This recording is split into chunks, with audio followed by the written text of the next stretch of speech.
Assalamualaikum warahmatullahi wabarakatuh. Saya di sini akan menjelaskan tentang dampak perkembangan desa ke kota terhadap masyarakat desa dan kota. Interaksi antar kota dan desa perkembangannya tergantung jarak, jumlah penduduk, dan transportasi. Dampak perkembangan desa dan kota yaitu suatu hubungan timbal balik yang memiliki kepentingan. Contoh yang pertama, pengetahuan masyarakat desa akan lebih mengetahui tentang perkembangan informasi dari kota. Misalnya, ilmu tentang pertanian yang bisa berdampak positif bagi kemajuan desa tersebut. Yang kedua, jumlah guru dan sekolah yang banyak menjadikan desa semakin maju, karena angka buta huruf menjadi semakin rendah. Yang C, dengan adanya perkembangan akses wilayah, khususnya akses jalan raya, dapat meningkatkan interaksi antar wilayah. Yang D, produktivitas desa makin meningkat dengan hadirnya teknologi yang tepat guna. Kemajuan teknologi pertanian yang cepat berdampak positif bagi desa.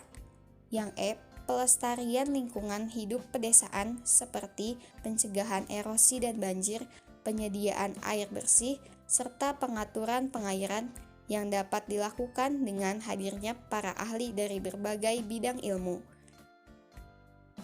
Yang F, peningkatan kegiatan wira swasta yang menghasilkan produk berkualitas seperti kerajinan tangan, industri rumah tangga, teknik perhubungan dan perbengkelan, serta peternakan dapat dilakukan karena pemerintah turun tangan.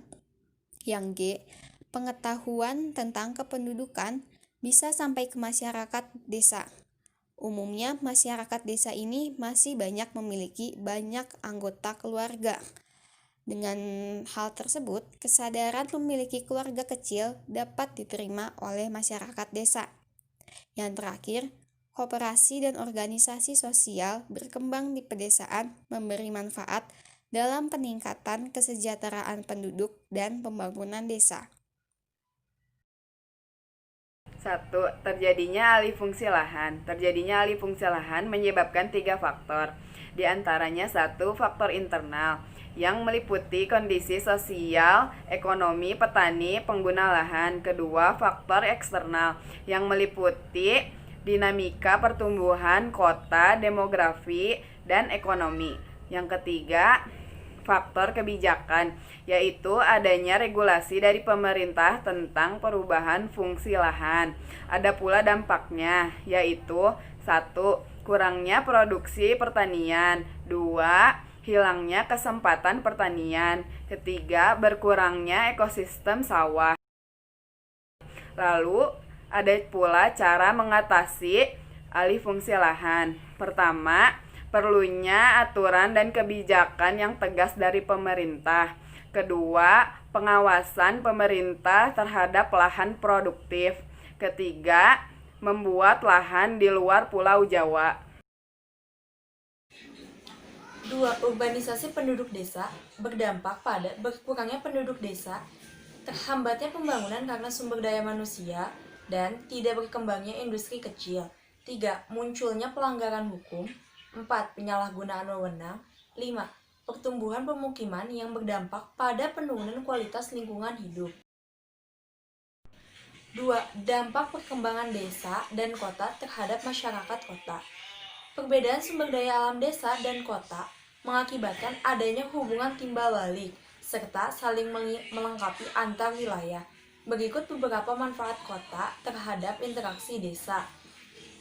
A. Tercukupinya kebutuhan pangan bagi penduduk perkotaan, yang sebagian besar berasal dari daerah desa, seperti sayuran, buah-buahan, beras, dan lain-lainnya. B. Jumlah tenaga kerja di perkotaan melimpah karena banyaknya penduduk desa pergi ke kota. C. Produk yang dihasilkan di daerah perkotaan dapat dipasarkan di pelosok desa. Keuntungan yang diperoleh lebih besar. Selanjutnya, dampak negatif bagi kota karena adanya interaksi antara desa dan kota. Yang pertama, jika banyak penduduk desa yang pergi ke kota tanpa memiliki keahlian ataupun kemampuan, akan menimbulkan permasalahan bagi kota tersebut, yaitu semakin meningkatnya jumlah pengangguran dan juga kemiskinan. Yang kedua, penduduk dengan pendapatan yang rendah akan kesulitan untuk mencukupi kebutuhan hidupnya seperti sandang pangan, pendidikan, kesehatan, dan lain sebagainya. Ketiga, lahan perkotaan yang dinilai mahal memaksa warga untuk tinggal di tempat yang tidak layak seperti bantaran sungai, kolong jembatan, pinggir rel kereta api yang pada umumnya tempat tersebut adalah permukiman yang kumuh. Menurut para geograf, ada 4 ciri khas permukiman yang kumuh. Pertama, tidak tersedianya air bersih untuk minum. Kedua, tidak adanya saluran pembuangan air. Ketiga, banyaknya tumpukan sampah ataupun kotoran. Keempat, sulitnya akses keluar dari daerah tersebut. Dampak negatif yang keempat adalah degradasi kualitas lingkungan. Semakin meningkatnya jumlah penduduk yang ada di kota, mendorong banyaknya pembangunan rumah-rumah di wilayah tersebut. Hal itu menyebabkan degradasi kualitas lingkungan.